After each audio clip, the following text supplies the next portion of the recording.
ha sometido justo las partes clave de mi argumento. Ok, veamos. En mi vídeo explico y documento por qué Juan es considerado iletrado y por qué resulta extremadamente improbable que alguien en su situación escribiese un evangelio en griego de tan alto nivel literario. Un problema evidente, fue redactado en griego, mientras que Juan, hijo de Zebedo, hablaba arameo. Era pescador y vivía en la Galilea rural, y como la mayoría de las personas de su entorno, era analfabeto. Y esto no es una opinión, sino que tiene respaldo textual. En Hechos 4:13 se afirma que Pablo y Juan eran sin información, o analfabetos. Es decir, no solo no sabían ni leer ni escribir en arameo, sino que difícilmente podrían escribir, hablar o leer en griego. Incorrecto, no eran Pablo y Juan, eran Pedro y Juan. Y no abordé esa parte del video porque únicamente te expone de cómo no entiendes cómo funciona la crítica textual. 1. A continuación, te muestro cómo no saber escribir o no saber griego no era limitante para nadie, considerando que en la época se tenían escribas que transcribieran lo que el autor quería expresar. Y 2. Cuando analizas un texto utilizando la crítica textual, hay varios puntos que se deben de tocar para su correcta metodología. Por ejemplo, uno es qué tan antiguo es, y esto lo sabemos cubriendo aspectos lingüísticos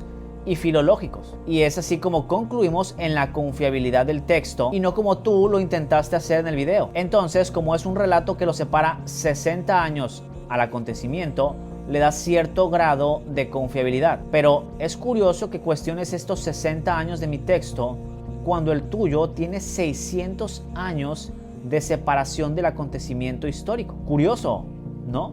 No existe mejor autoría jamás dada que la autoría que se le da al apóstol Juan, ya que podemos encontrar en el siglo II a padres de la iglesia citando. Y tampoco es justo que desinforme y des datos que no son correctos. La historia eclesiástica de Eusebio fue escrita en el siglo IV, alrededor del año 310-325, y no en el siglo II. Cuando hagas tu investigación, sugiero que lo hagas mejor sin difamar mis fuentes, ya que obviamente no sabías que Eusebio en su historia eclesiástica cita varias fuentes escritas por parte de Papías de Hierápolis, en donde en estas citas Papías indica quiénes son los intérpretes de los evangelios y por qué la tradición lo cree, y sí son del siglo II. A Juan como su autor, y ojo, nunca ninguna otra Y autoría. hablar de padre de la iglesia nombrando el canon muratoniano es un poco raro, teniendo en cuenta que no está escrito por un padre de iglesia identificado.